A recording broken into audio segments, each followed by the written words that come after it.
And we are back. Another Aloha. outstanding episode of the Square Table Degenerates. Today we welcome to the show acting legend, Mr. Mark Beltzman. How are you today, sir? I am awesome, brother. How are you, Joe? I'm doing good, man. It's I'm here in Ohio, in Cleveland. It's Ooh. a little chilly. Oh. It's a little chilly. I was told, or I'm assuming you're still in Hawaii. That's why I busted out the Hawaiian shirt. I wanted to be festive. That's Relate, awesome. Yeah, relate yeah. to your people. I see this every morning. Beautiful, dude. My debit card. I'm not gonna show you my numbers, but dude, Please, no. my debit card has the exact same turtle on it. Look at it. That's the same fucking turtle. Oh, that's hilarious. I love it. Well, when I was in the Virgin Islands, Mark, we saw some. Me and my boy, we go down there every couple of years because I just love it.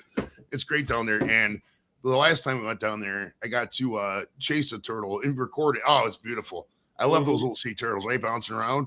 Well, are the sea turtles there like how they are in St. Thomas and in St. John? Are they like kind of by all the seagrass and stuff? Or how, like, if you were to walk outside right now, get on your bike, get a car, how long would it take you before you could actually like get in the sea turtle environment?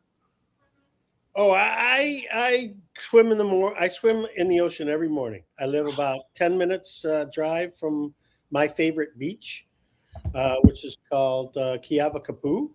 Okay. And it's right in between Kihei and Wailea.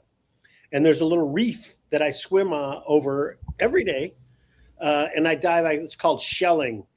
And I dive in the reef for evacuated seashells. Okay. I won't take them if they're occupied. I just leave them or put them back. And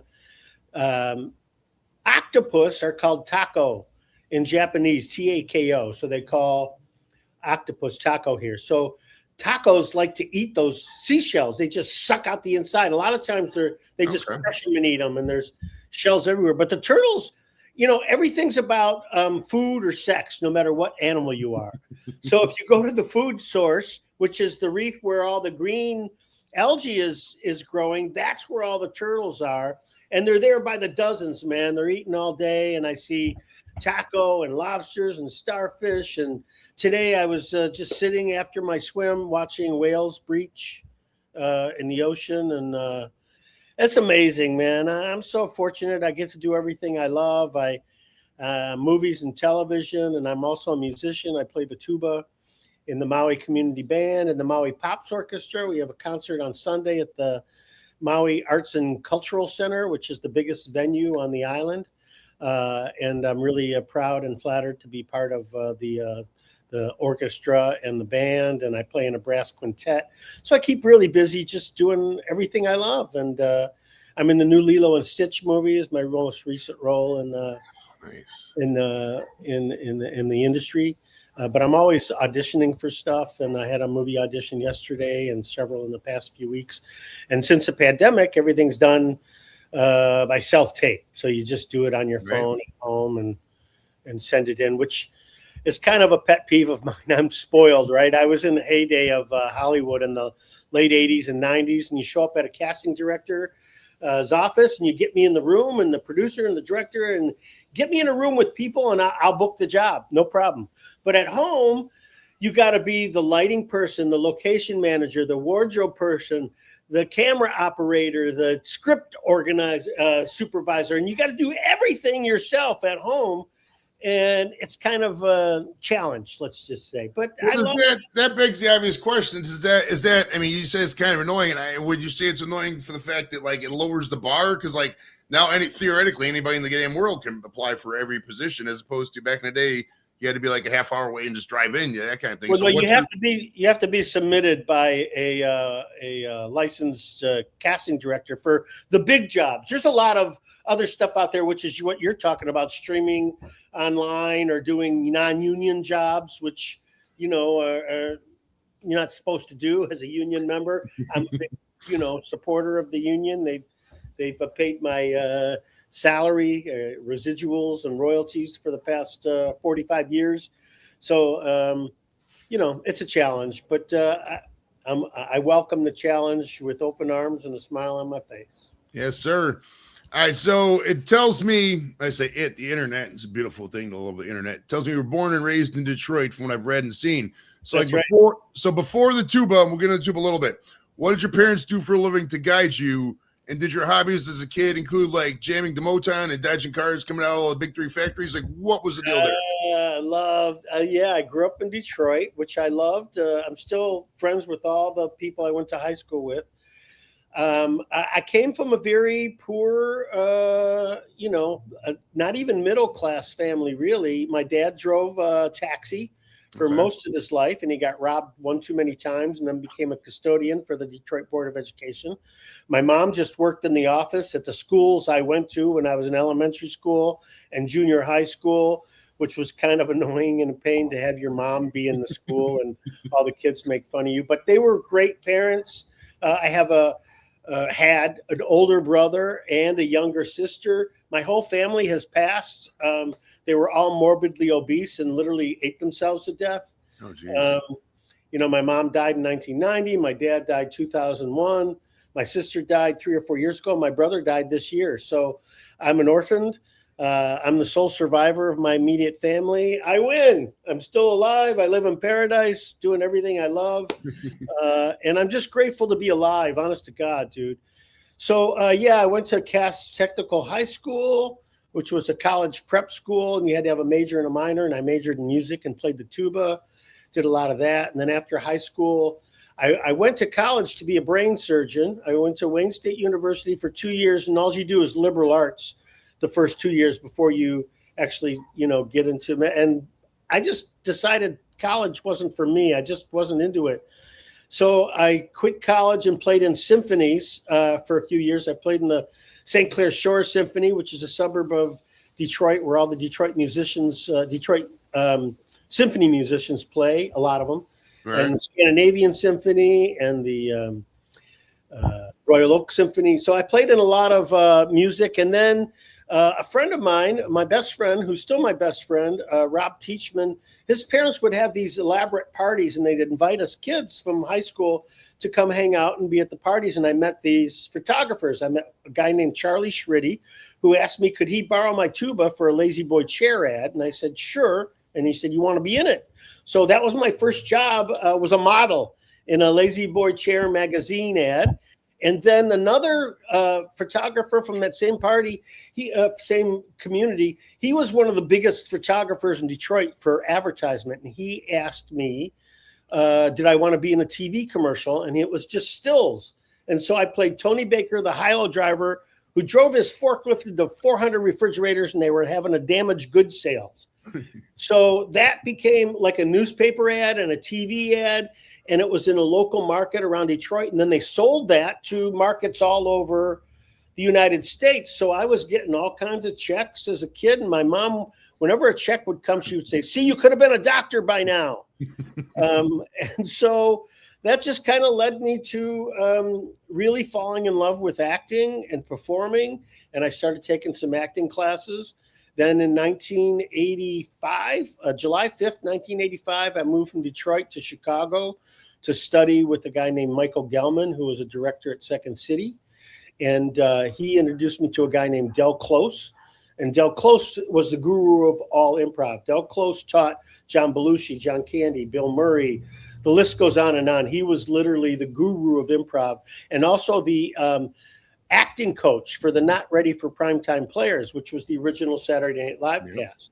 So I lived down the street from Del, just a few doors down, and I would pick Del up and take him to class and study with him for years. And then I got hired at Second City in Chicago. I was in the touring company for 2.5 years, and then I got promoted to a resident company where you get to write and perform your own material. And at one point, some managers and agents from Los Angeles came and saw me perform and invited me to represent me and then moved to LA. And that was 1991 after I finished a movie called Mo Money with Damon Wayans. I had done a bunch of stuff with John Hughes too, Home Alone. I got cut out of Curly Sue and Uncle Buck. And Curly Sue. There's a movie I ain't heard about in 100 years. Curly Sue. Wow. Yeah. That was fun. And I got cut out of Red Heat. I got punched in the face by Arnold Schwarzenegger, and it got cut out of the movie because I was just too cute of a baby face. They wanted some mean guy. So they reshot that scene with a meaner looking face. And then, I just started teaching, performing in Los Angeles, and was lucky enough to score some really amazing roles. And I have an amazing resume and a great pedigree in improvisation and music and acting, and very fortunate. So that's kind of my Cliff Notes version of my journey. Yes, sir. We're going to touch on all this. You literally everything you just said is all in my notes here. We're going to get popping here, Mark. Let's get do this. Yeah. Let's rewind back to the tuba. All right. Okay. Yeah. Because we got to be real. The tuba is a very unusual instrument, right? So, how did you first hear about the tuba, and how much did the tuba originally cost? And when you take the tuba to different places, like on the airlines, how much does that cost you? I had an older brother named Barry, and he went through 3 instruments. And then it was my turn, and my parents said, no way, we're not going through that again. And the music teacher said, there's a sousaphone in the back. And I said, great. And that's how I started on the tuba. I play a sousaphone, which is essentially a tuba, but it's for marching and wraps around your neck. And the tuba I have sits on your lap. And so that's how I started playing the tuba, and I got really good. And the teacher would take me out of class and take me to other schools because he didn't have tuba players to play in their concerts and stuff like that. And then I got to high school. I never really owned a tuba. I had one that I would use from school. And then I found one, a really, really old tuba in a storage room that had not been used for decades and decades. It wouldn't even work, right? The valves didn't work, nothing worked. I took it home and I cleaned it up. It took me about 6 months or a year to like clean it up and get the valves to work and everything. And I still have that tuba. That's the tuba that I play in the orchestra. It's now, I took it to have restored. I had it restored, but I didn't have it refinished. And it's now 114 years old. It was made in 1912. Where was it made? What country? It's a very famous tuba. It's called a J.W. York and Sons, and it was made in Grand Rapids, Michigan. Okay. But the Germans started copying this brand of tuba in the 1920s. So it's really world-renowned and famous. Very rare to have a York tuba. It's in a very high demand, but they're really difficult to play because they didn't make instruments the same 114 years ago. So it's really huge. It's really big. It weighs a lot, but it sounds amazing. And I really love playing it. And I have another little tiny starter tuba, so I don't have to carry that huge thing around all the time. But so I have 2 tubas. Now, can you... Like if I said, hey, play, Freebird or play, Walk This Way, or could you just play any tune on a tuba, like in a tune of a tuba? Like I know, like on a piano, I remember back in grade school, we had this teacher and she'd be like, oh, give it. She would play like a theme song to a famous show. We'd be like in 3rd grade, like, oh yeah, that's Family Ties or whatever the hell it was. Could you do that with the tuba? Is that the same thing, or is the tuba just so specific to where you can only play like background kind of thing? No. I'll show you. Hang on. We're gonna get to see a live tuba. It's the first Square Table Agenda. It's 500 some shows. This is the first tuba. This is great. I love it. I gotta get out of the case. Give me a second. It has a case too. I don't know. The only thing I got a case for is I don't really keep anything in the case. Not even my work computer. I carry my work computer into the bag and that's it. And then I'm just gonna play the little one because it's the big one's too much. Here we go. Look at this.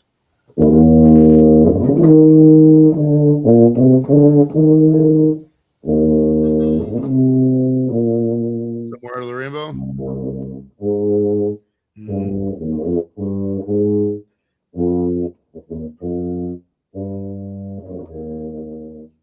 So, hell yeah. So what was the first song you learned to play? Was it like the everybody with the Twinkle Twinkle Little Star? What was the first one? The most part, as everybody knows, you play oompa, oompa, oompa, and some other notes. But the first tune I played, I did a solo. It's called "The Happy Farmer." Bum, bum, bum, bum, bum, bum, bum, bum, bum, bum. It's like from The Wizard of Oz. Okay. At the beginning of Wizard of Oz. It's one of the songs in that movie, and that's the first song I learned how to play. And now it's really weird. It's funny you asked that because I'm an improviser by occupation, and I teach improv all over the world. I was just in Italy and in London, and I teach all over the United States. But as a musician, I'm programmed to read music. I have to have the notes on a page and read them in front of me because I can't improvise as well with the instrument as I can as an actor on stage, but two different parts of my brain.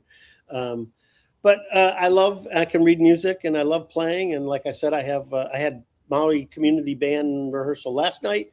Tonight is Maui Pops Orchestra, and I have a concert on Sunday and playing a brass quintet. And so I play a lot of music and have a lot of fun in between the acting gigs. All right, so like with the orchestra stuff, I always wondered this, and some people kind of get the guy who's going like this. Is that guy really doing something, or is that like? Yeah, no, we all follow the conductor for sure, absolutely. It's it's like having a manager for a baseball team or a football team. It's like you say, are they doing something? Yeah, they're actually, calling the shots, and that's basically what a conductor does. Okay, all right, so going back to high school, think of yourself in high school. What was the move after? I mean, you were playing the two, but you thought about college, but did you think about like going pro in hockey? You're ready to join the service? Like expand a lot on your ages, your party years between 18 and 22. What was the move there? I was going to be a brain surgeon. I really was. That was my goal. I was so obsessed with it that I would go and get any kind of animal and take it in the basement of my parents' home and dissect it and put it under a microscope and look at all the parts. And like I had all kinds of stuff in jars of formaldehyde. My dad would illegally get me formaldehyde to store all the animal parts and stuff. So I was obsessed with it. I was really going to be a surgeon. And then when I got into college, I just wasn't into that environment. That academic thing just did not agree with me. And as you can tell, I'm sort of a free spirit and become an artist. Well, you went to Hawaii. That's the most free spirit thing you could do if you're a free spirit, right? I mean, that has been the greatest gift on earth. I love living here. Living here is much different than visiting here, but the pros far outweigh the cons. And I love swimming in the ocean every morning, 7 days a week. What happened was during the pandemic, we moved here October 2019, right before lockdown. All right. And so March 2020 is when lockdown happened. And it was one of the most magical things in the world. Something nobody will ever experience again, which was Maui without tourists for 8 months was just unbelievable. The reefs were replenishing, animals were coming in closer, there was no traffic, nobody around, the beaches were empty. But like everywhere on earth, we weren't allowed to go to a park, and you weren't allowed to sit on the beach without getting arrested or get a ticket. But there's no maritime law. So as long as you were in the ocean or in the water, the cops left you alone. So I started swimming 7 days a week just to get the fuck out of my apartment. And I haven't stopped. And here we are almost 7 years later, and I still swim in the ocean. First thing every morning, I get up and go right to the ocean, get in the water, and I do what's called shelling. I find those shells. I've talked about that. And I have bags and bags of them. I give them away to everybody. It's like really kind of puts a smile on everybody's face. It just brings joy everywhere. And so that's how I started swimming every morning. It was just because of the pandemic forced me to, and now I just enjoy the shit out of it. That warm ocean water, man. That's I'm not gonna lie, dude, with the foot of snow outside right now and the 20-degree temperature. Oh my God. Fuck. I don't miss that. That's well, what is it? What is it about the ocean, Mark, that just sets people? People will upend their entire lives. I mean, there were people who would literally be in the States and they'll just be like, whatever, I'm going to give up my entire life. I just want to live by the ocean. I'll be homeless practically. What is it about just that salt water, and especially the warm salt water? It is really drives people. It's really magical. It's hard to explain, If every self-help book, every self-help video, anything that tells you like, get out of depression or you have problems, tells you these things, walk barefoot on the earth, spend time meditating, spend time being quiet, do something in nature. And I get all of that done every day before 10:30. And the ocean is rejuvenating. There's something about it. Like it's not only healing, but even if you have an issue, nothing bothers you when you're in the ocean. And you're just floating. It's like a float tank. It's like a meditation, and you're by yourself. You're not talking to anybody. You're communing with octopus and turtles and lobsters and all kinds of things in nature. And then it's it's hard to explain. And then they talk about negative ions that are very healthy for you to breathe in. And then after my swim, which is my exercise, my gym, I'm sitting there watching whales jump out of the ocean and dance like it's a ballet this morning. It's like you can't describe that feeling to anybody. Just to start your day like that, there's a term I like to use when I teach my students is being unfuckable with. Nothing can fuck with you afterwards. You run into issues or problems. Like if you're having a bad day and you have a flat tire, like, why me? God damn it. What the fuck? Why today? But after you get out of the ocean, you have a flat tire. You're like, I got a flat tire. And dude, the ocean not only can do that while you're there. Yeah. It can like change your life outlook and your perspective, Mark, as you're going. Like, I first went to the Virgin Islands, and I've been to the ocean many times. I was in the Air Force. I traveled all over the world, but like the Virgin Islands really stuck with me. Like when I went down there, like when I came back, I was like, whatever, it's cool. It'll wait. I could wait. That bill, right? Late charge, whatever. I could wait on that bill, or whatever. It's just silly shit. You just because at the end of the day, the older you, maybe it's part of getting older too. Yeah, the kids getting older, but like. You just learn to just not care about stupid shit. You really do. And a lot of that is involved with the ocean. You just look at just what nature can be created and just what's out there. You're just like, okay, this is pretty cool. It's just fucking cool, right? One quick thing. You mentioned you were in the service. I want to thank you for your service. Oh, appreciate it, brother. Appreciate all you veterans out there who, protect us and go to service and are out there for the right reasons. Thank you. The ocean is just one of the most magical places. It's hard to describe what it is. It's definitely paradise. And, I've been in the ocean in LA and it's freezing because it's so deep, so fast. And it's not fun and it's dirty. And here it's magical. It really is. It's like, going to a healer every morning. You just go and set your mind right. As they say. Well, I piggybacking on that now, since you're out there, is that movie? There's a movie out there, Moana and Moana 2, and probably Moana 3 by this point. You were in that Lilo and Stitch thing. Have you ever tried out for the Moanas since you've been out there? You gotta have some kind of nothing for that. Yeah. Those are animated films, and I have done voiceover work, but I don't do much of that anymore. The new Lilo and Stitch movie is a live action cartoon that they did. Okay. Oh, so you're physically in that thing. You're acting and doing parts. Yeah, I have one scene, one line in a hot tub. I'm the hot tub guy at the beginning of the movie. If you see it, the little girl who plays Lilo comes running in and she gets in the hot tub and I go, "Are you supposed to be here?" And she goes, "Oh, I'm here for the convention." And she's like, 10 years old. Okay. And it's a really cute, fun little scene in this cute movie. And then I've been on Magnum PI and NCIS Hawaii, and you can go to my website or just go to IMDb. MarkBeltzman.com is my website if anybody wants to check that out. And all of my work and resume and my classes, my workshops, the concerts that I play with all the organizations I'm involved in are all listed there. So, it's just I have a good life, brother. What can I say? I'm very fortunate. Yeah.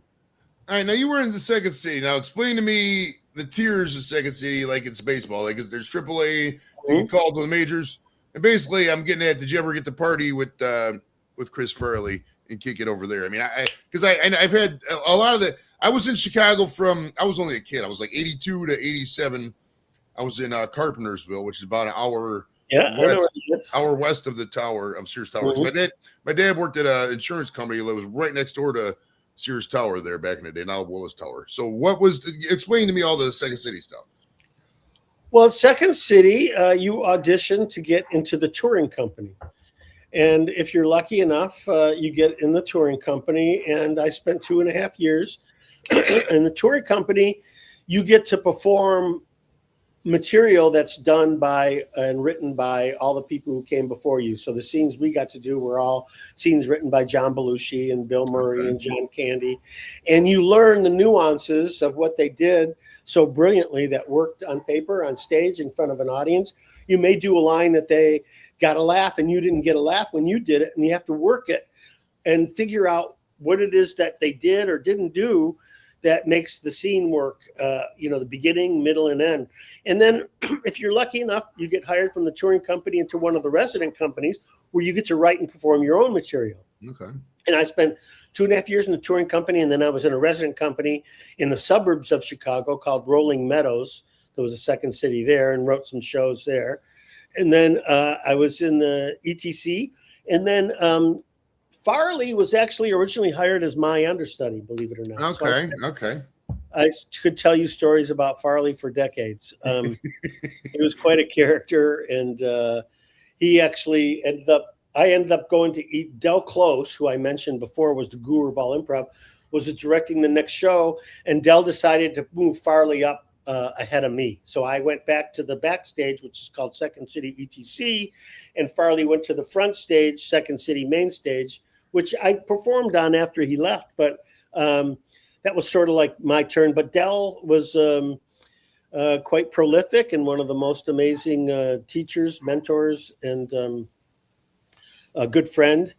And he saw Farley's talent long before anybody else did and put him up there. And then Farley went on to SNL. And so, yeah, I hung out with Farley a lot from time to time. We lived across the street from each other, hung out at the same bars. And then when I was filming Billy Madison, him and Spade started shooting Tommy Boy right when we were finishing up Billy Madison. So we were all in Toronto together. And those are some crazy times and stories too. I once went to a strip club with Norm Macdonald, Adam Sandler, Chris Farley, and David Spade and me. And that was quite an experience. And yeah, just, I like to tell people as a joke, I'm famous adjacent, because nobody knows who I am. But if I tell them, they go, "Oh my God, that's you!" And then I've worked with the greatest comedic minds and some of the most talented directors on earth, and I'm just really fortunate and have no regrets. I still believe my best work's ahead of me. I would love. I'm the same way, Mark. Like I have yet to peak. We still got plenty of uphill on this roller coaster of life, man. Yeah. I just love it. Well, let me ask you something. You're hanging out with, a lot of these guys, right? You're hanging out with a lot of people who are in SNL, and it's no secret that Second City is kind of a pipeline. It's a lot of improv stuff going right there, and SNL is pretty much the same thing. Did you ever inquire, like, "Hey, man, put in a good word," or how close were you to even getting to something like that in the Saturday Night Live? Oh, they would come scout. They saw me, they saw me on stage probably the same time they saw Farley. He was on main stage. I was in ETC, and had I been on main stage and Farley wasn't there, who knows? I never look at those things in that way. Say, what if, because it doesn't serve any purpose. And hindsight 2020 my ass. It doesn't fucking matter. Here I am. Right. Here's the thing about that. Honest to God, Joe, I'm just so fucking grateful to be alive. Everybody, my as I told you, my immediate family's gone, and Chris Farley, John Belushi, John Candy, a brilliant actor, one of my good friends, Mike Haggerty, another great friend, Pat Finn, brilliant actor who came up the path with Farley. Him and Farley met in college in Wisconsin in Marquette. He just died 3 weeks ago. And a lot of my friends from Second City have passed on. I'm just grateful, man. I'm so grateful to be alive. I have a great marriage, a great wife, Beverly Lubin. Been married 45 years, no kids. No 45 pets, years. No responsibility. Well, yeah, damn, you married young. So you married before you were like a night. How'd you guys meet? Like in high school? Where'd you, we met in the Detroit Times Theater Company in a comedy group. And they said, there's this girl, Rev Bonneville, coming from New York, and she's going to join the company. I thought, really great. Everybody was excited. And the first time I met her, I looked at this other guy named Phil Rash, and I said, I'm going to sleep with her. And It was a really interesting relationship because at that time I was 21 and she was 37. Oh, geez. Yeah, so she's 16 years older than I am. So now I just turned 65 4 weeks ago, and she's 80. But Okay. she looks amazing. She looks younger than I do. And we have a great relationship, a great partnership. And she's a marriage and family therapist. So she's still Okay. working. She sees clients online. And, we've had a great ride, a great journey, done some amazing things, traveled all over the world. And, still going at it, living in paradise, enjoying our lives. And I'm the same way. My wife's not that much older. She's about 5 years older than me, but yeah, it's being a younger guy to the woman. I think I mean, you don't want to do it too extreme. Like, you don't want to be like 20 and your wife's like fucking 68 or whatever. But like, there's and I don't want to like chastise it, but like, there's when women are a little older, they know what they've done in life. They know how to just operate a household kind of thing. You know what I mean? It's a little bit better, when you're a guy. Because if you're a guy, like say you're 40 and your wife's 20, you got to teach her how to run a house. You got to teach her how to live life. It's there's something to be said for that older woman thing to, just you don't have to put in that extra back end work. You know what I mean? It's kind of nice there, in my opinion. I don't know if I agree with you, or I don't know about that. I think every couple's different, every person's different, every relationship's different. I hear what you're saying, and we're both very fortunate. Let's put it that way. 100%, brother. 100%. All right. So this improv career you got, did this prohibit you from doing stand up? And did you do any stand up? If not, how often did you get to do it? And when was the last time you did it? I've done a little bit of stand up over the years. It's just not my thing, because if you're doing stand up and you fail, there's nobody to blame.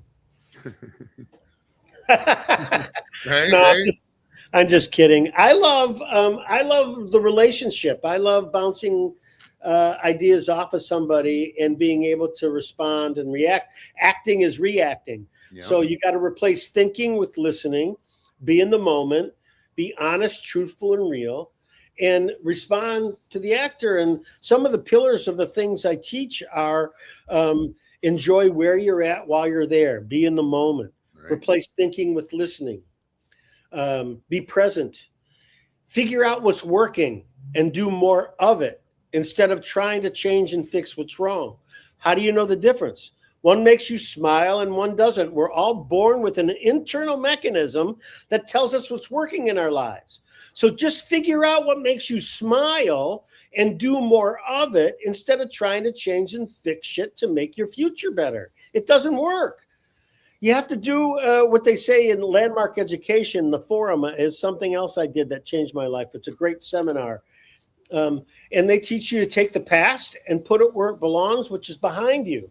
You take the future and you put it in the present and you live in the moment. So you're actually developing your future now and living in the moment instead of trying to change and fix things so your future is better. And like I said, just figuring out what makes you smile and doing more of it will take care of all of your problems in life. You don't have to worry about shit. You'll realize you didn't need to think about it in the first place, or it'll fix itself or just go away.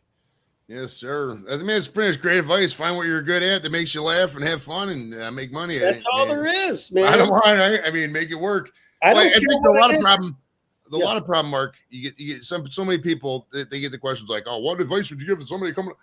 The advice is fucking. It's gonna suck. Like everything about entertainment sucks. Like it's a extreme privilege. You either gotta get lucky or just be born into it, because like these Hollywood types, corporate types, everything else. Nobody gives a fuck about you. Nobody gives a fuck about Mark. Nobody gives a fuck about Joey Edibles. Nobody cares. They don't. They might act like they do. End of the day, you're just a number on the screen. If you can make money, they're your best friend. If you can't make money, they're like, fuck off. Yeah, I mean, it's a crazy world out there, man. It's user friendly in many ways, but really, it's I call it improv and acting, but really, what I'm passionate about and what I teach is transformation. Just life lessons, stuff you should be doing anyways. Make your partner look good, you look twice as good. Stuff that ensemble work is based on. Community, take care of each other, be of service and in service to others. that's what rocks my world. That's what puts a smile on my face, and that's what makes me happy is living a transformational life and being present to that and always being willing to evolve. Change is really fucking uncomfortable for everybody. But what I say to my students and what I try to practice as much as possible is life happens outside your comfort zone.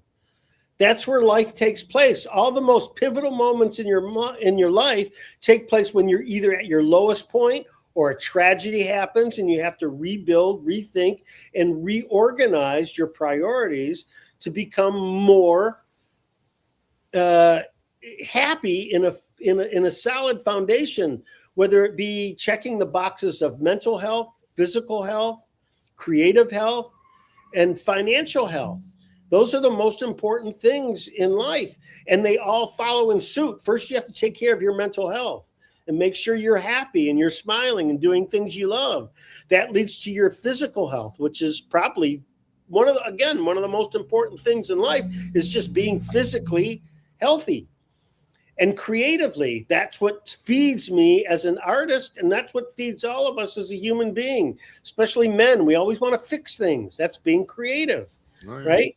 And then financial health comes later and is one of the most trickiest parts of this journey. But you know what? It always works out. There's a great book called The Success Principles by Jack Canfield, who wrote all the Chicken Soup for the Soul books.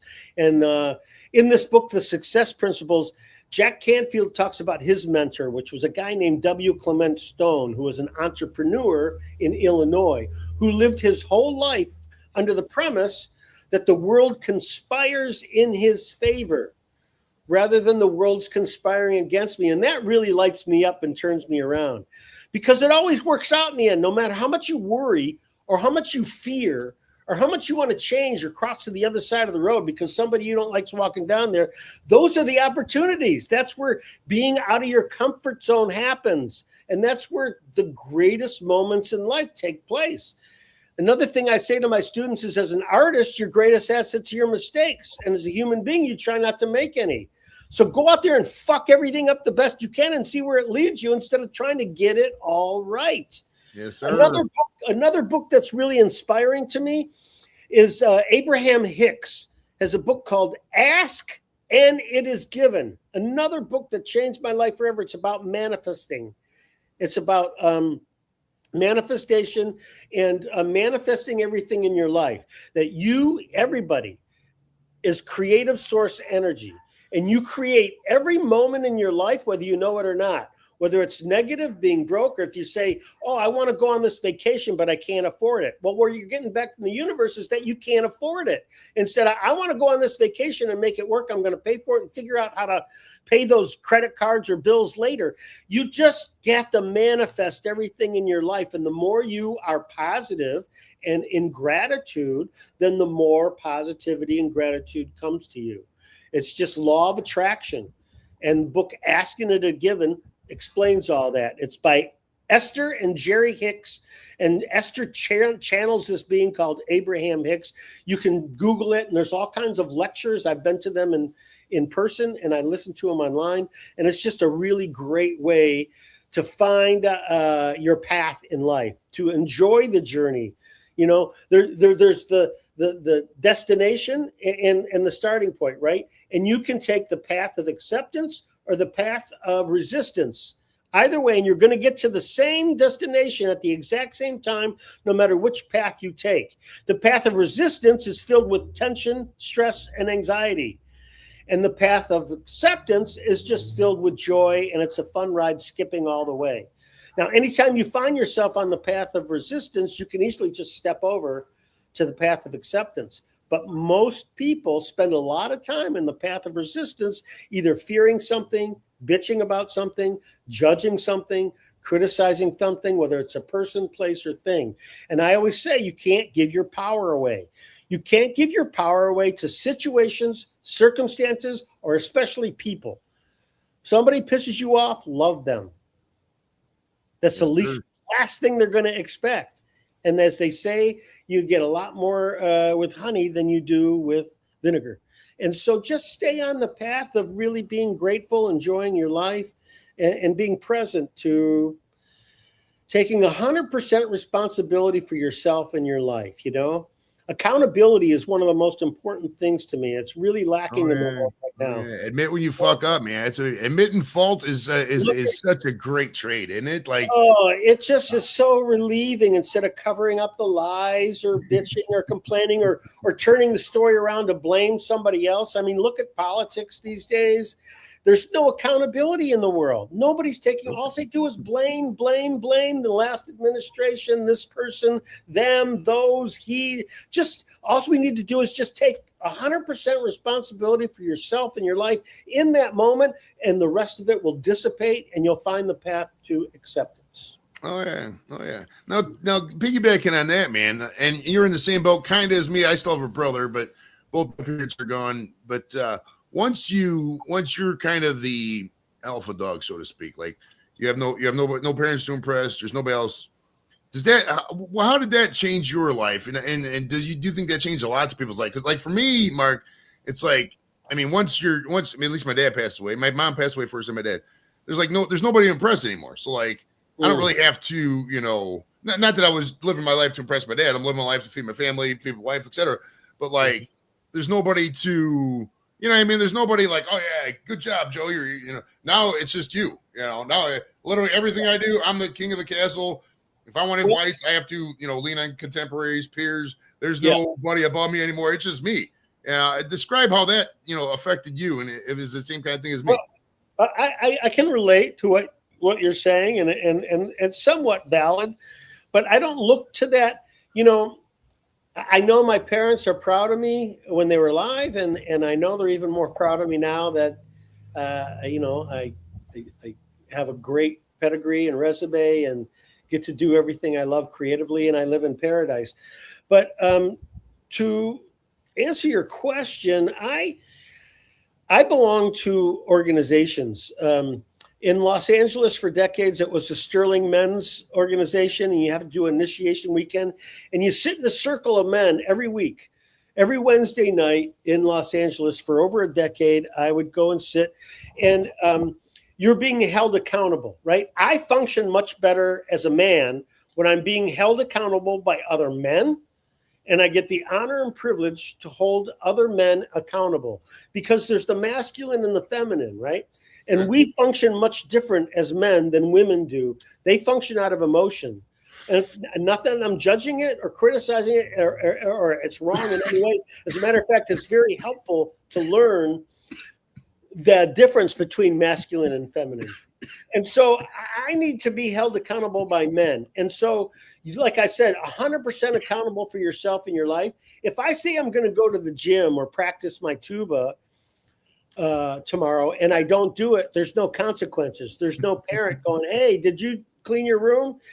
But if I say to the men, I'm going to go to the gym 3 times this week and I'm going to practice every day for 15 minutes, and I show up to the circle next week and say I didn't do it, then I'm out of honor. My pants are around my ankles and I have to be held accountable. So they process me and say, why didn't you do it? What else were you doing? What were you doing more important? Is that the kind of man you want to be?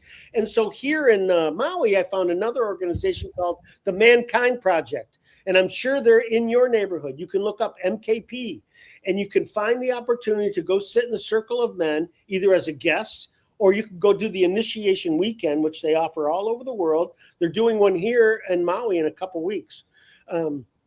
And you just go and they teach you about all of this. And then you sit in a group, they call them I groups, integration groups. And you get the opportunity to have somebody hold you accountable so you can't get away with shit. Because as men, we'll get away with whatever we can. We'll do, they say if you want to have, cheat on your wife, or men want to have sex, women need a reason and men need a place, right? And so I have to be accountable. I can't be accountable here and not be accountable here. So I can't go and cheat on my wife, even though I would love to sleep with other women. There's nothing I would love more as a man, as a mammal. There's no other mammal on earth that doesn't have a harem, by the way. Lions have harems. There's no other mammal. There's birds. There's other kinds of creatures, but we don't. We all want that. But I can't hold myself accountable and look my wife in the eye with honesty if I'm going to be 100% accountable to myself and to my life. And if I'm not being accountable to myself, then I can't lie to other people about it. And so that's how I function, without parents, or, I moved way beyond that parental looking at, because my parents, like I said, they were very poor and just kind of, grew up always struggling. All bill collectors were always calling. I lived in a duplex. We had 2 bedrooms. My parents had a room, and I slept in the same room with my brother and my sister till I was like 18. Damn.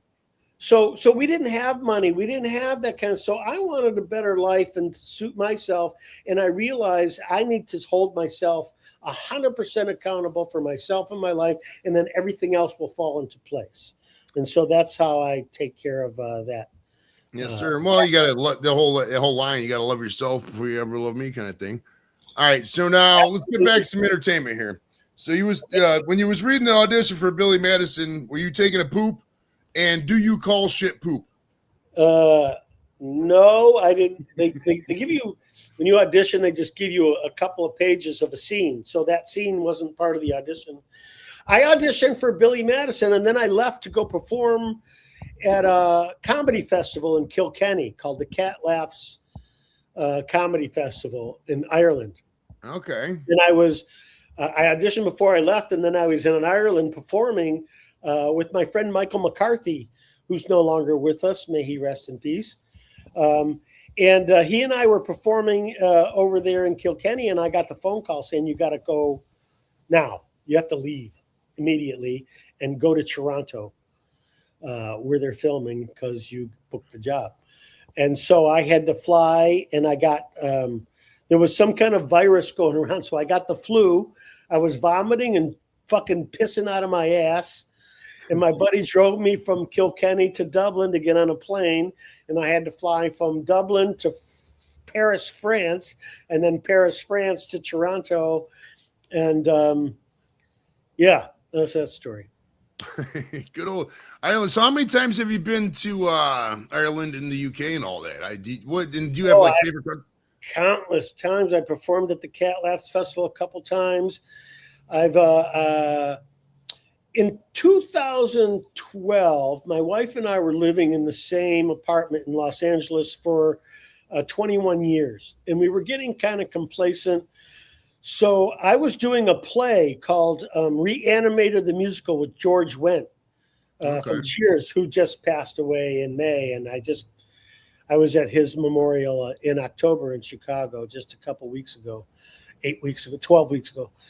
And so George and I and this cast of Reanimator, the musical, were performing in LA, and they wanted us to go to Broadway to do the New York Music Festival. And then they flew us all from New York to Edinburgh to do the Fringe Festival in Edinburgh, Scotland for a month.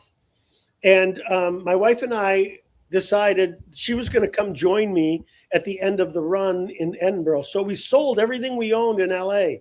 We got rid of our apartment. We sold our cars, our clothes, our furniture. We put some stuff in a friend's garage, and she met me in Scotland at the end of August 2012, and we just spent 14 months traveling around. We spent a month in Scotland. I rented a place in Amsterdam, and then I rented an apartment in Blackheath, England, right by Greenwich. Okay. And lived there for about 6 months, teaching and performing all over England, Bristol, Bath, all over the place. Then we moved back to New York and back to LA in 2013. And then I would go back occasionally to teach in London. I've taught in all over Italy, Milan, Rome. I performed at an international improv festival in Rome called Welcome Festival. And they hired me to come perform. It was all in English, and they had a translator for me. And then I went to Venice. And so, yeah, I've spent a lot of time over. I would be living in London right now if I had a work visa. Maui was sort of plan B. I wanted to move to London, but I didn't have a work visa. So we moved to Maui because I had already started a business here. Maui Improv, I founded in 2014. And I was coming back and forth teaching and performing whenever I wanted. And then after the pandemic, they went back to in-person classes without telling me, which was a very clear message. They weren't buying what I'm selling. But I've never been happier. I love living on Maui. I have no issues with anybody, and I get to teach and perform all over the world. So I just got back from London in October, man. It was a great time. Yeah. Man. I love London, man. It's really fun. Beautiful. Well, I was there for Browns. We got so many buddies, and that's another thing through YouTube. Without the lockdowns, I would have never met half these Brits, man. And I got like 30, 40, 50 Brits I know just through YouTube, and I've been over there twice. I was just over there in October to watch the Browns lose to the Vikings, and fucking that was a great time, man. It made me laugh though, Mark, because like, you know, a lot of English people are like, London's this and that, you know, especially the Northerners, they don't like the South guys, and and I equate it to like how, you know, us Midwesterners talk shit about New York and all that, but I mean, London's a lovely town. I mean, it was just, you walk around. I mean, you don't need a car, you just walk around. There's everything you need's right there. Yeah. You know, I mean, the weed situation's a little, you gotta bend a little laws to get the weed out there, but man, but besides that, fuck it, it's a great time, man. I love London, dude. Fuck. Yeah, it's really great, man. All right, going back to Adam Sandler. At the time you were doing this, you probably thought Sandler was like some kind of sophomore buffoon, just laughed at all the fart jokes. But man, like his comedy is just so quotable and fun, right? So, at what point did you appreciate for the lowbrow and some would say needed art that it really is?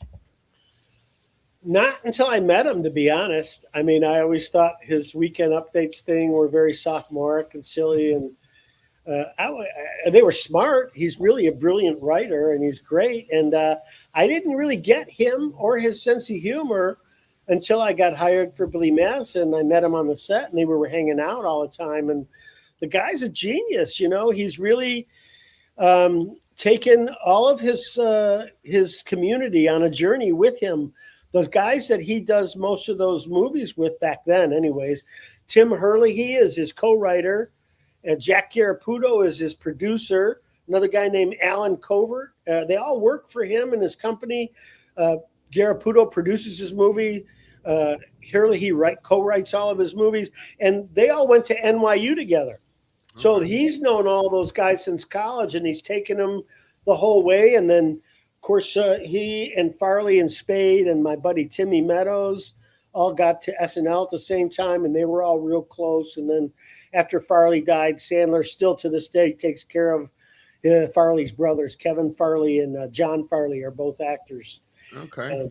Kevin Farley does a bunch of stand-up. I know a couple of my buddies that are in the stand-up scene that work with Kevin. Yeah, they're both really good guys. Yeah.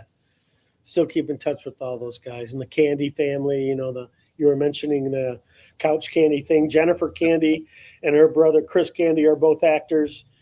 Jennifer is a spitting image of her dad. Lovely. I watched the whole thing, all 48 minutes. That was a great interview. It's kind of cool. It's kind of like This Is Your Life. You know, they went back and followed my whole career and everything I've done. And you can Google it. Just Google Couch Candy and Mark Beltzman. And all the other interviews she does is with everybody. Her concept is she interviews people who have worked with her dad, John Candy, and tell stories about that. And so I have some really fun stories about working with John Candy that I told there. Hell yeah. All right, one quick Seinfeld hit. Now, in the show, George called you his fellow 40 short. Now, what size suit did you wear then?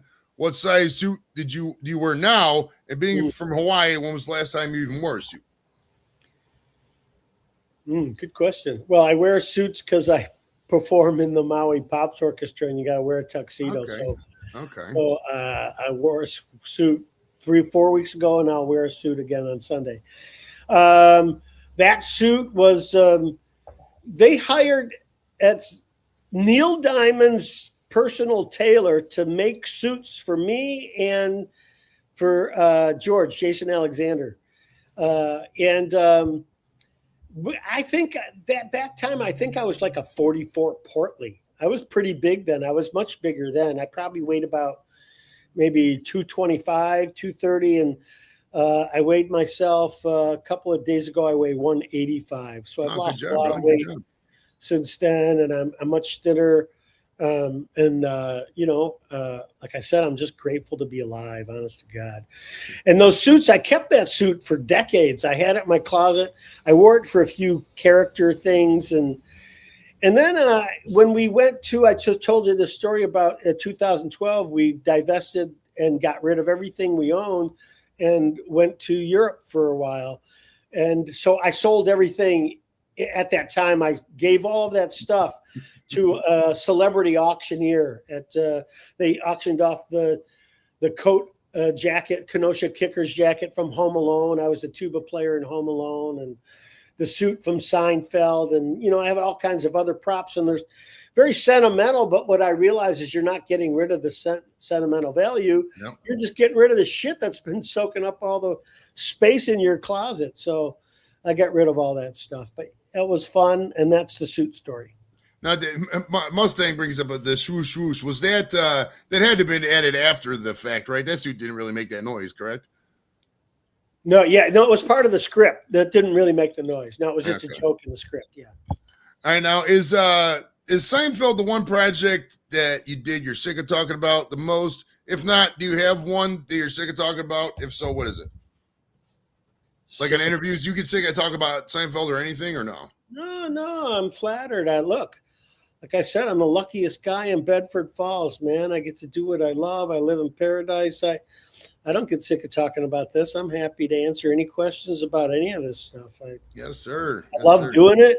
There's nothing I love more than watching movies and being on a movie set making movies.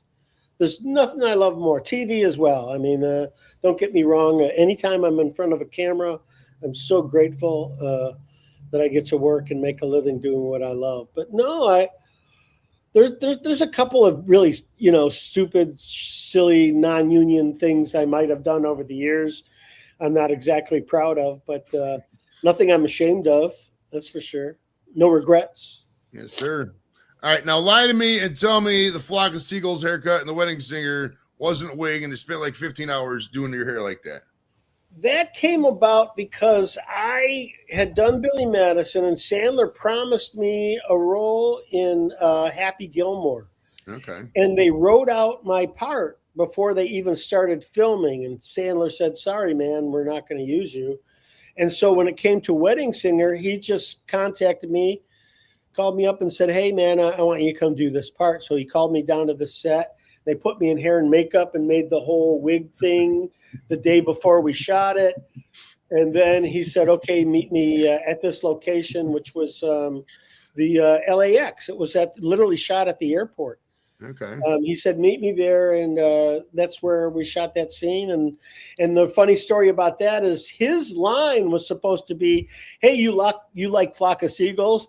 And I was just fucking with him because I love, that's what we did with each other, is just kind of make each other laugh. So he walked up to deliver his line and I go, hey, man, you like Flock of Seagulls? And he goes, no, but I can see you do. And that's the take they ended up using in the movie. That was actually my next question. Was that, how many takes of that scene do you think you did? And they just took that one? Well, we did probably, I would say, about maybe 8 takes or so.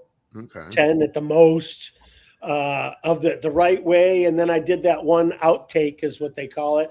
And they ended up using the outtake because it was really funny.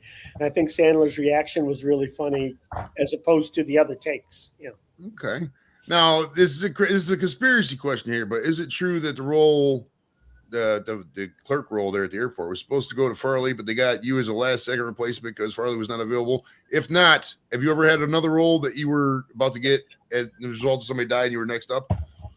No, I've never had that experience, fortunately or unfortunately, who knows. But no, that was not the situation.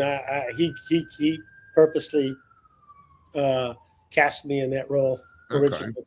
There are some other that never happened to me. There are some things like I know in the movie Shrek was written for Farley, and then he passed away, and they hired Mike Myers without telling Mike it was Farley's role until after Mike started filming or doing the voiceover stuff.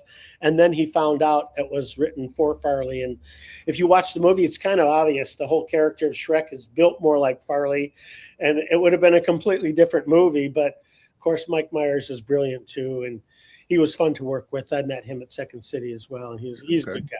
Yes, sir. All right, now as a fellow follically challenged individual, Yes. all right, when did you first start noticing? For me, it was 23, and to this day, I can't figure out to do with my hair besides wearing hats. So when did I would say, yeah, somewhere in my early 20s, I started losing my hair, and then it stayed pretty solid until about 30. And then I make a living with my hair, so I don't need to do anything with it. I think my hair works more than I do, actually. I've been wearing hats for so long. It's kind of my trademark now. I got like 150, probably 200 hats. I make a living with this face and this hair. And, pretty much I used to work a lot more often. And when I work, I never messed with any of my hair or facial or anything, because the casting people or the hair and makeup people would either take care of it, cut it, or the director would say shave or don't shave. And so it was all predicated based on the character I was playing at the time. But now I work so rarely, 2 or 3 times a year if I'm lucky.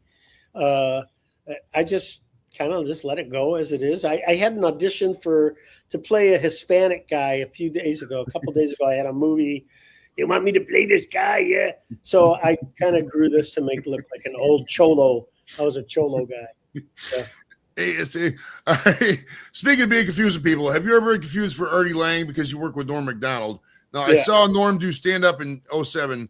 Describe the insane Canadian dry wit of Norm and touch on his fondness for the epic O.J. Simpson jokes. Yeah, I have been mistaken for Artie, especially because he did that movie with Norm right after I did the movie with Sandler and Norm. And Artie's a good guy. He's told me some story. Artie told me the story. Artie himself told me the story about how he wanted to get some time off of Mad TV, and they wouldn't let him have days off. So he just sat in the parking lot snorting coke until security busted him so he could get the time off to go do his thing. Artie's pretty out there too. Norm was a genius. Norm was so brilliant and so neurotic and such a hypochondriac. He was literally fucking insane and a genius at the same time.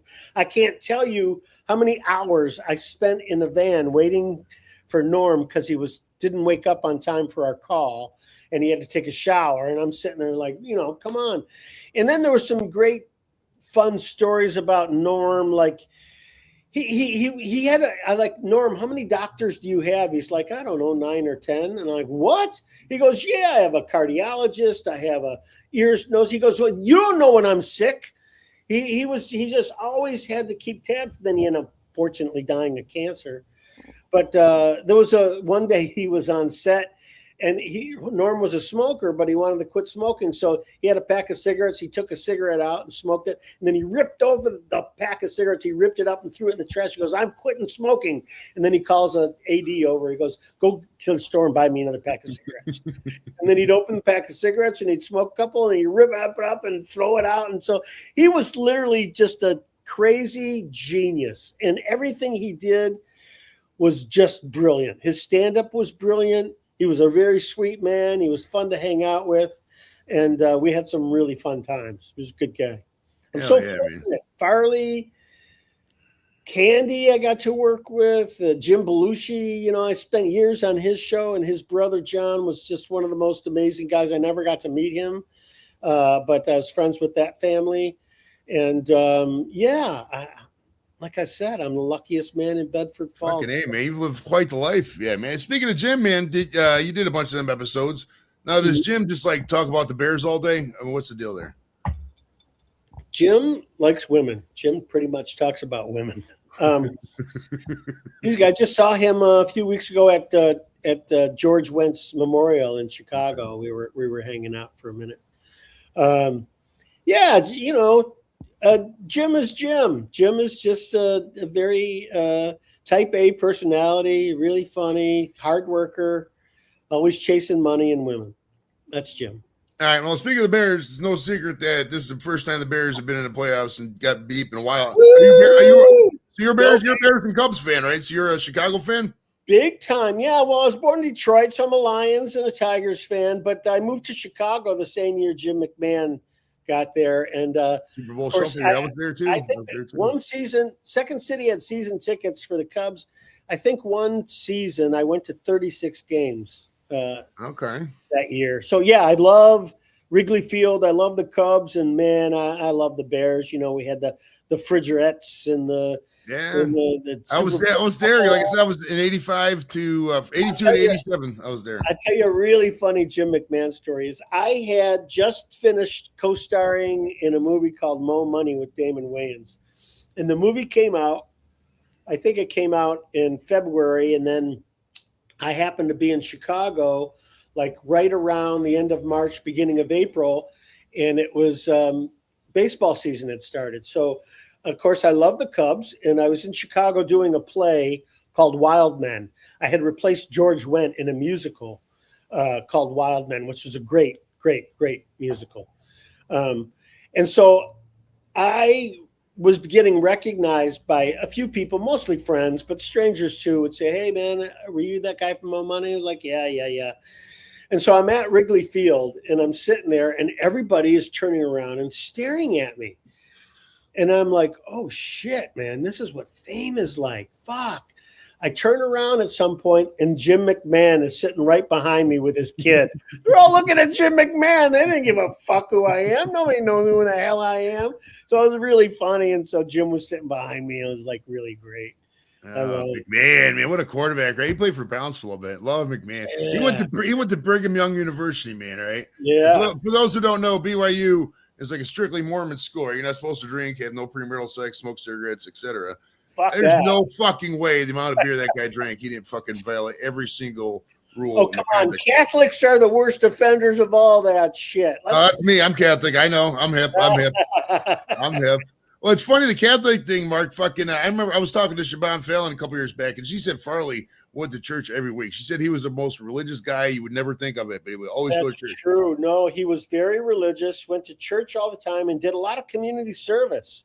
He would show up to old folks' homes and, you know, do work with children. And, yeah, he was really dedicated to that. Very much so. True story. Right. Now, predict the Super Bowl. Who do you think is going to win the Super Bowl this year? The Bears! Bears win the Super Bowl! Who are they going to play? Who do you think? The Bills? What do you think? Who do you think the opponent could be? I don't know. Bears-Bills Super Bowl would be sweet for Cleveland. You know, it's all pretty much it's all quarterback competition, right? You got Patriots May is really crushing it, and the Bears are crushing it. The Rams, you know, the Rams are going to play the Bears, so we'll see. It'll be a freezing game. I was just in Chicago about a month ago. The Browns were playing the Bears, and it was like negative. It was about 8 degrees. It was so fucking cold. It was ridiculous. It's cold here, man. You wouldn't think it on Maui, but it's freezing. My nose won't stop running. I've been like wiping my nose the whole interview. I'm not used to this kind of cold, but yeah, I think. Well, I don't know. San Francisco's in there. This weekend's going to tell the tale, I guess. It'll be a fun week. Now, predict in your lifetime, and follow up on that in my lifetime. Do you think the Browns will ever win a Super Bowl in any of our lifetimes? I think it depends on the quarterback, right? Yeah. If they get somebody decent who can, it's all about the leader. It starts from the top down. And if you got great leadership and people trust and like that leader, then they tend to rally around that. And, you know, I look at all of this. It's a lot like improv. It's a lot like Second City, and what they teach us there is ensemble work. You know, we used to do improv. I was a founding member of a place called Improv Olympic, which IO, which is a funnel for Second City, and now it's a funnel for SNL as well.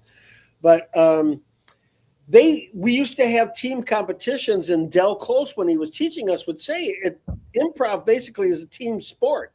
You know, it's a lot like a basketball team or a football team or a baseball team, and everybody has to do their job.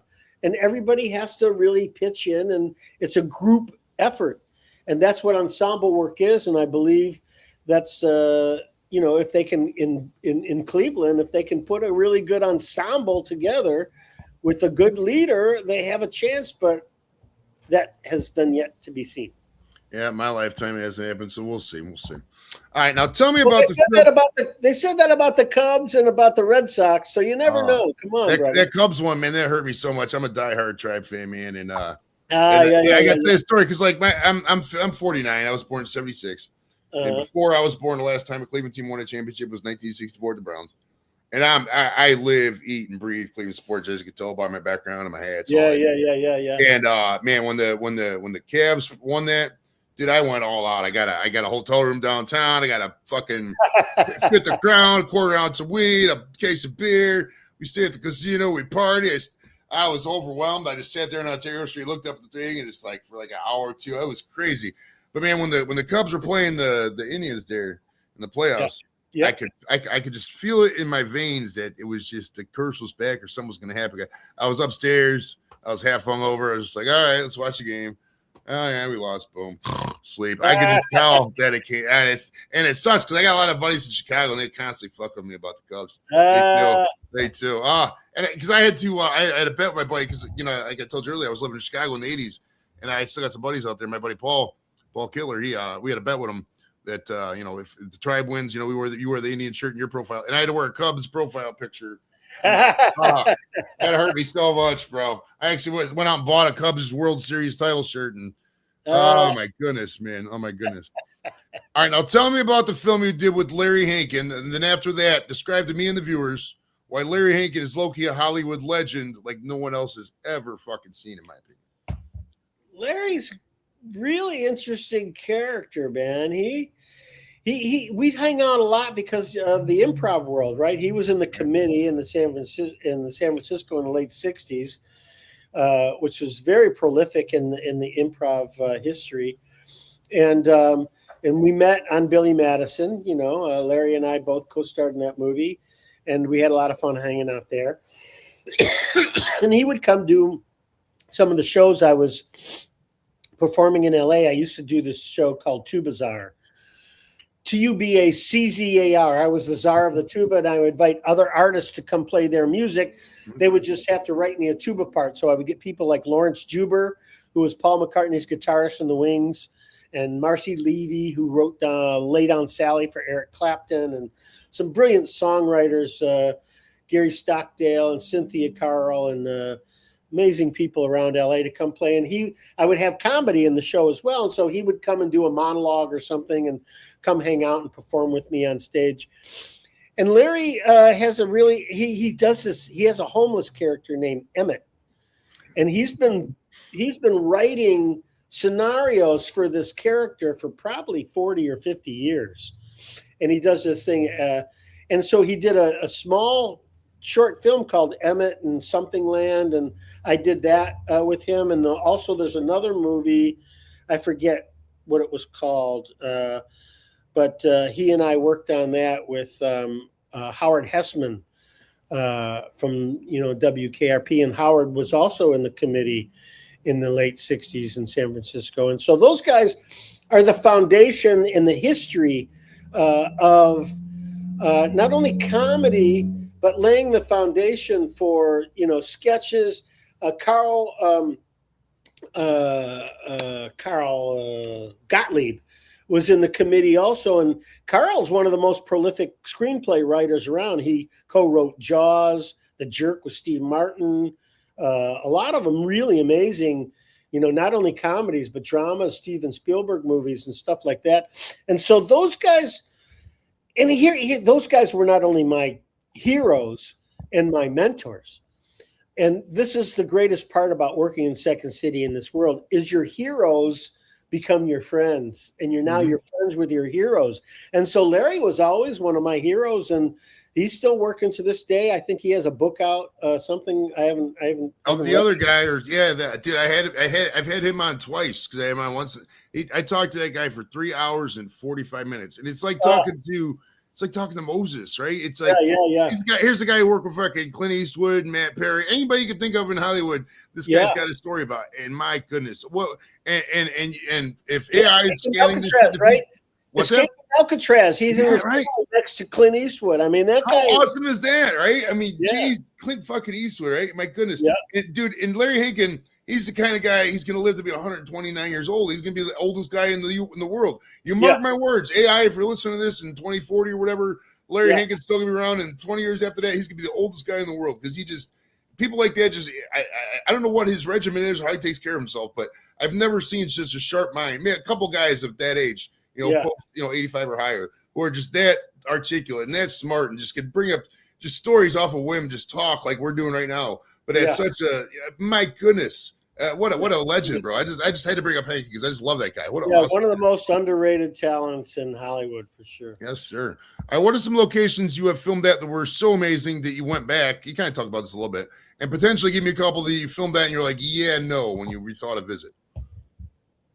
I don't know locations. I mean, I did Speed 2 I was in, and we shot that on the island of St. Martin in the Caribbean. Oh, nice. That was pretty amazing. And, now I'm living it here in paradise on Maui. But, London, I suppose. I love going back to London as much as I can. Italy, like I worked in Italy, and I love Rome and hanging out there and have friends there. And where are some other places? Went to, I can't think of any places.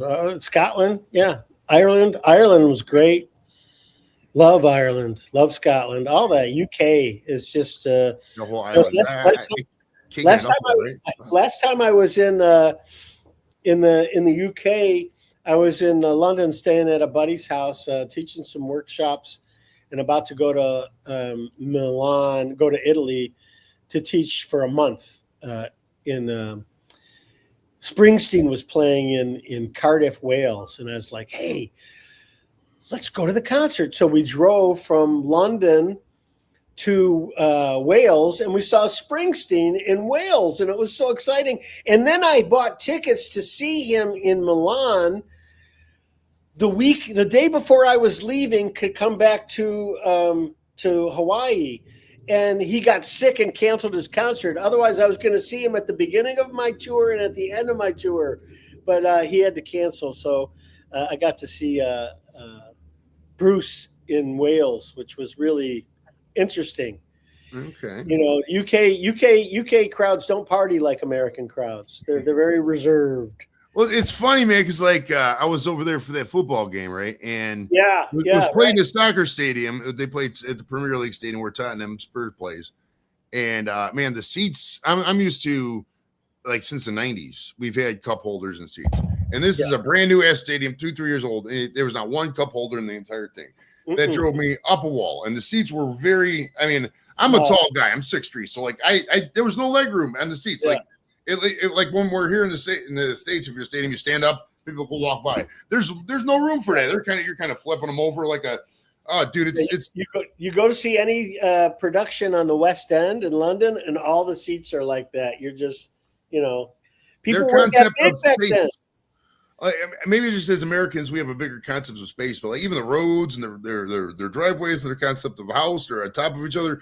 They are. I mean, granted, there's 80 million people in that little tiny island, but dude, build some islands and spread it out a little bit. My goodness, it's too cramped for me, man. Too cramped for me. All right, so let's get into some Hawaii stuff. You're like in Hawaii. I got a bunch of questions about the islands, man. All right, there's 5 of them I wrote down. All right, so number 1. Well, there's 9 technically, but go ahead.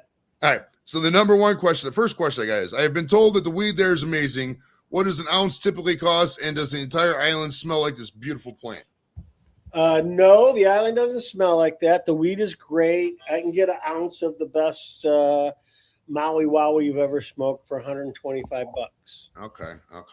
Because I asked Ricky Williams once, I was like, if you remember Ricky Williams, he played for the Saints. And real early in the show, I was like, where's the dispensary, right? He's a dispensary guy. Yes, sir. And I asked him, where's the best weed in the world you smoked? He told me Hawaii. So I'm dying to smoke out in Hawaii. I'm dying. Yeah. It's right. Good. Now, speaking of Hawaii, again, there's a hotel there. It's a military hotel called the Halekoa Hotel. And it's on the south side of Oahu. Now, would you recommend this area? Any place in Hawaii is going to be amazing. Now, Oahu as a whole is basically just a big city in the middle of the Pacific Ocean. It's a lot like LA. Okay. It's got everything any big city has. A lot of, a little bit more crime, tagging and graffiti, and people maybe not being the most 100% in integrity and accountability, but it's still Hawaii, and it's still beautiful and has a lot to offer. I would imagine, I recommend going anywhere in this state. Now, all the islands are a little different. Kauai is a different energy. That's the youngest island, the last born island out of the volcanoes. And then the Big Island, which is the youngest, the biggest.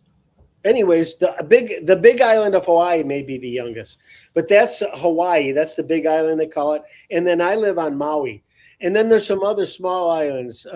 Niihau is outside of Kauai. And then here on Maui County is included in Molokai, Lanai, and Kohlelavi, which is uninhabited. They used to use it for bombing in the. I think Molokai, the lepers, or no? Yeah, that's right. That's right. That's where the leper colony used to be. Okay, well, then I have no more there. Now, is leprosy still a thing? I don't even know. And then there's also Molokini, which is the crater, and where you go snorkeling at. Okay. No, leprosy is not a thing anymore. Okay, I think the colony's still there, but you can't get to it by walking. I think you have to either hike, take a truck, or see it by air or something like that. Okay. Now, what if the Lanai? Isn't Lanai like privately owned, or like I remember reading something like there's some kind of whatever they took over and. Yeah, Lanai. Well, Lanai is a balcony. That's like where you go. Lanai, it's two I's. You pronounce the second I. That's the island, and it's there's I think a lot of celebrities. I don't know where Jeff Bezos owns property. Maybe Kauai or maybe here on Maui, and then Lanai. Somebody else owns like half the island. I think Sigourney Weaver lives there, and. It's not completely occupied, only Lanai City for the most part. But it's a very small island, and, Well, how many of these, I think there's like, 7 or 8, how many of those have you been to? I've been to Kauai, Oahu, Big Island, and, that's it. I haven't been to the other islands. Oh, Lanai. I have been to Lanai. Okay. Mm-hmm. Now, how much of the Hawaiian language do you know? Well, there's two different languages. There's English, of course. There's the Hawaiian native language, which is different from Pidgin. Pidgin is like the slang. All right. How's it, brah? Is Pidgin. The Hawaiian language, I don't really know much of at all, except for a few words here and there. What they use. Ohana is family, or a guest house is also called an ohana, and words, aloha, of course, mahalo,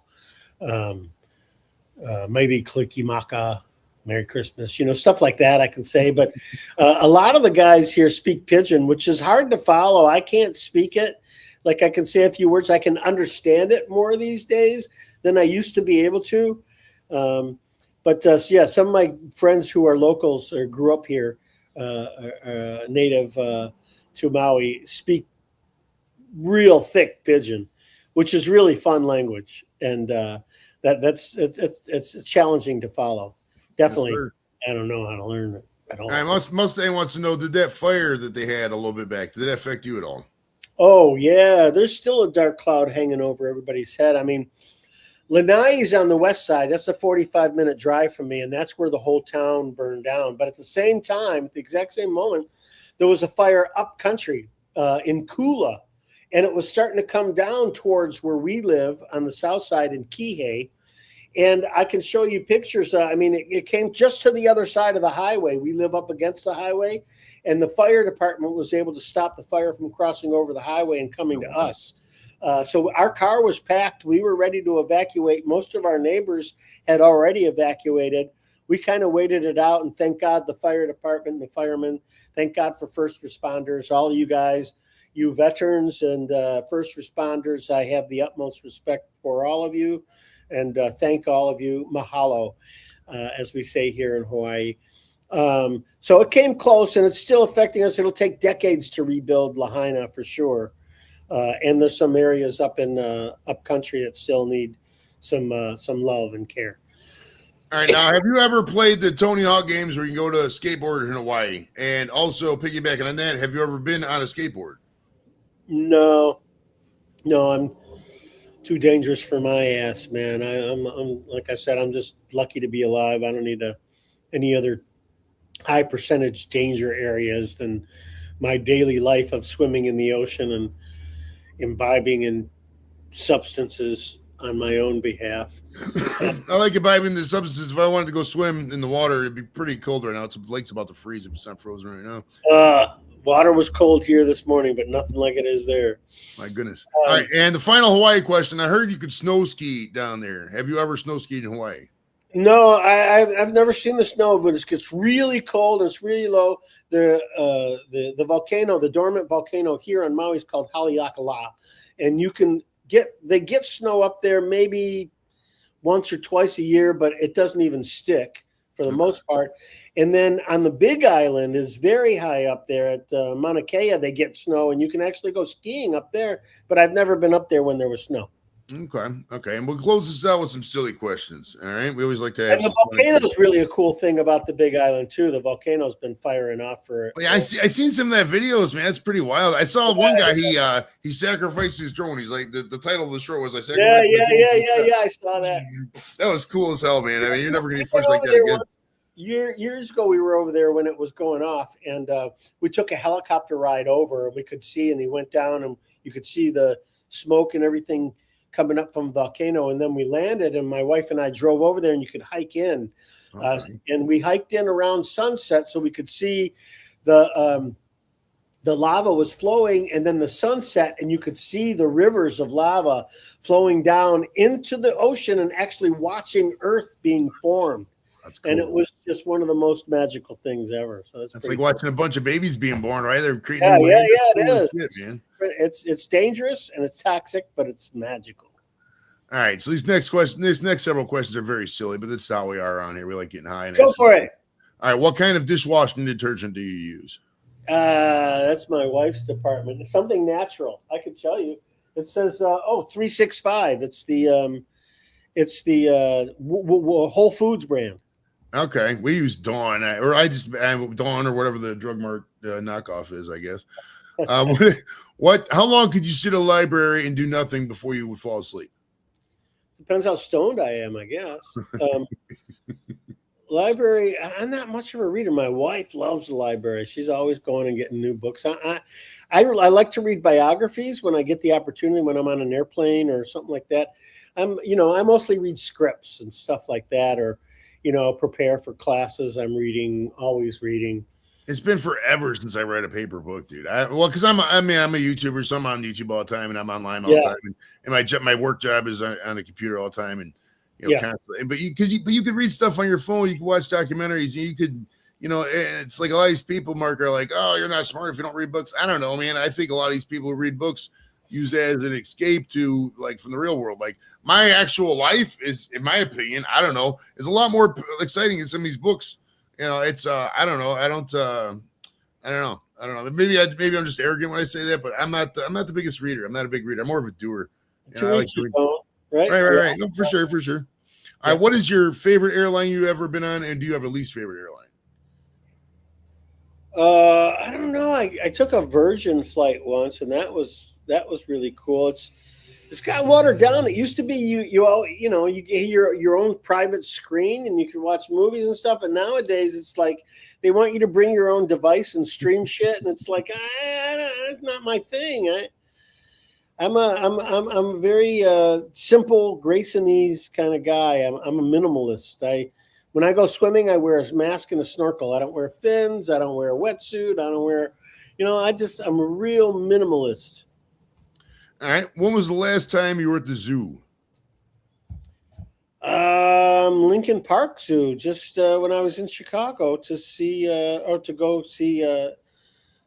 to Second City for George Wentz Memorial. My wife and I and her friend walked through Lincoln Park Zoo. I was there 12 weeks ago. Okay, Lincoln Park and then Brook Park. Or was it Brook? There was two zoos in Chicago. Brookfield. That was it. I wonder if we ever ran into each other. I was a kid then, so I was only like 5 and 10 at that time. My first baseball game and first football game both in Chicago. The first baseball game was at Comiskey Park in 1985. The Indians played the White Sox. And my first football game was September '86. Was at Soldier Field. It was the Browns and Bears. It was the first game after the Bears because the Bears had just won the Super Bowl. It was the first game back. We lost. Right. Yeah. Bears beat it 41-31. We lost to the Bears that year or that game. The old Comiskey Park was quite a place too. That was great. That was a mausoleum, right? My goodness, that's an old park. Jeez, rest in peace, old Comiskey. All right. When was the last time you used a vacuum cleaner? Can't remember. You guys just sweep everything, huh? Or how's it work down there? How do you clean the? What is your floor? A lot of dust. My wife used a little, dust buster and stuff once in a while, but no, we have wood floors. Okay. We got wood floors in the one room, and then upstairs we got the carpet. Mm-hmm. Have you ever been in a Ferrari? What about a Lamborghini? And do you have a favorite car? Have I ever been in? No, I don't think I've ever been in those cars. Do I have a favorite car? No, I'm not really attached. I'm not into that. Mustang asked, do you have a favorite muscle car? Piggybacking on that, I would say for me, man, I don't really. And maybe with some of them like early Mustangs are nice, but I'm the same way as you, Mark. I'm not really a car guy. GTO, I remember when I was a kid, there was some cool stuff. All right. I mean, I talk about the Virgin Islands a lot, but what do you think about the Caribbean in general? And have you yourself ever been to the Virgin Islands? Like I said, Speed 2 was shot in the Caribbean. And I mean, I love that environment, right? I love visiting and being in the snow and in the cold, but I don't miss living there. I love a paradise. I love living in a tropical environment. Never been happier. Really enjoy this. So I love that. Yes, sir. I love you met a lot of people, so this is a great one for you because you've been around for a long time. Like you say, you lived the life. A legend adjacent if you're not a legend your damn self. But your opinion, who are the three most famous people you have ever met in your life? Well, first thing I would say is John Candy. I mean, anybody asks me ever, who's your favorite actor? Definitely John Candy. I loved working with him. Still friends with his family, Couch Candy. I had John Candy doing 3D House of Beef in the camera within 15 minutes of being on the set with him. And he was really fun. He never wanted to be alone. So he wouldn't go to his trailer. You'd just look at him and you'd be doing an improv scene while they're setting up the next shot or cameras or lighting. And he loved to play. And so he was really a fun guy. Let's see. Who else? Worked with Mike Nichols, who one of the most brilliant, prolific directors in Hollywood. And I was really fortunate to get the opportunity to work with him and meet him. And then Tom Hanks. I'd met Tom Hanks. He's really sweet man, really nice. There's three people. Perfect. What period of time would you like to live in that you haven't already lived in? What to say that again? What period of time would you like to live in that you haven't already lived in? I always had, since I was a kid, I've always had the obsession with the mid to late 1800s. Okay. And I think it was because I want to say it was a simpler life. We know it wasn't any simpler. It may be even more difficult. Who knows? Living today can be very challenging. I don't like the word difficult, really. But I've always loved it because I thought it was, a simpler time with not as many options. I think as much of an advantage as cell phones and the computer and the internet has been, I think it's really made us dumber in so many ways. I used to remember all kinds of phone numbers and information, and I don't remember it anymore because it's all on my phone. Yeah. I remember login passwords, that's kind of, and not even those sometimes. I just, for whatever reason, the 1800s, late. Okay. 1800s. All right, we got three more and we're going to get out of here. No, I haven't been there that I know of. You never know. Maybe we'll have a time machine. If you're out there and you got a time machine, let us know. I'm reincarnated from a European 1800 soul. It'd be wild to think about, right? Reincarnation. If you were to be reincarnated, what do you think the life would have in store for you if you were reincarnated? Thong bikini, I think. It'd just be a thong on some big old ass chick, right? Nice big ass. Oh, that'd be beautiful. I'd like that. I like how you're thinking here. All right, how long would it take you to parallel park a car? Not long at all. I was a valet car parker when I was a kid at the Renaissance Center in Detroit. Okay. And so I learned all about parking and driving a car back then, and very proficient at it. Okay. The cool thing about Detroit now, Mark, is that it's the closest White Castle to here. Because I go to Michigan for weed all the time. They got a White Castle up there. It's I get like twice a year, because like White Castle is one of those places like you get it and it's cool on the memories, but like you can't have that shit all the time because it's not really good for you. But once or twice a year, it's not bad. Not bad. I can get them frozen here in the grocery store, but it's not quite the same. Not even close. Not even close. It's ridiculous, right? All right. Out of Beatles or Queen, who would you pick out of those two bands? It's funny. I just watched Bohemian Rhapsody last night. They're both great bands. I never got to see the Beatles. I did see Queen, but I think the Beatles is more prolific than just about any rock group ever.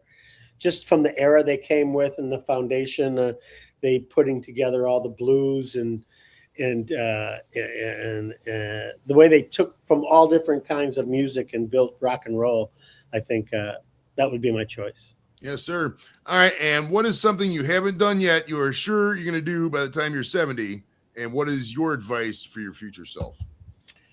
I am going to star in a really big movie. I want to do an A-list movie with an A-list actor and an A-list director and an A-list paycheck. I want to do that again before I'm 70, but have a big role I can sink my teeth into. Like I said, I believe my best work's ahead of me, and I keep focusing on that path and manifesting those opportunities. I love my life. I love my wife. I love my life. I love playing music. I love that I get to play tuba in all these organizations and communities. I love relationships. There's nothing like still, like I said, my best friends from high school, I still talk to most of them. Rob Teachman, Steve Stillman, Bubba Doherty, and I just love those people, and they've been with me, my friends for almost a half a century now. So I'm 65, and I met most of those people when I was around 15. So yeah, that's really special to me. Really important relationships, being of service and in service to the community. I sit in the men's team circle, and through them, I also am part of an organization called Boys to Men, where we go into the school as an after-school program and teach the kids, the boys, how to sit in a circle and be held accountable at a very young age. And, that's part of being in service and of service and helping out anybody when you can. And like I said, I go shelling and get all these bags and I give them away to everybody. I've never sold one. I've never asked anybody for money. And I love sharing and bringing people laughter and smiles.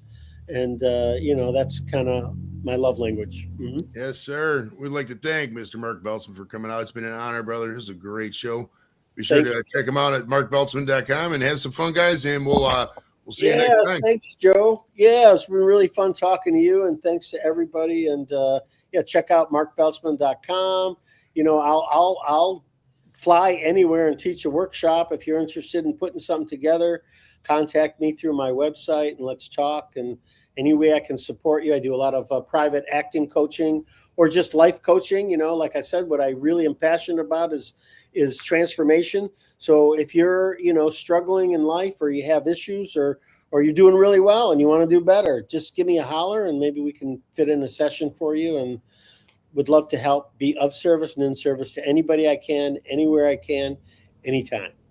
Oh yeah. All right, guys. See you next time. Take it easy.